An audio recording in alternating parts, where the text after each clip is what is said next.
Yeah, it's okay. Of course, ni wa muhungu wanyu Ketinga ibisanzwe.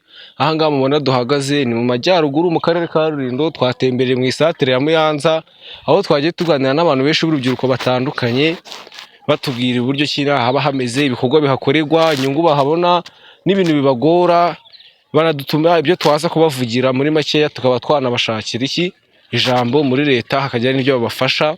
Muri abo rero hano uko mubibona hari uwo twari twahuriye mu nzira, hako musore igihe hino banakubona, igihe hino bakubone. Ubundi amakuru yawe? Amakuru yari meza. Amazina se ninde? Amazina yanjye ni Kwizera Patrick. Ariko nyine ugerageze wongere ijwi nyine twumvikane. Yego. Amazina yanjye reka nongeye nyasubiremo ni Kwizera Patrick.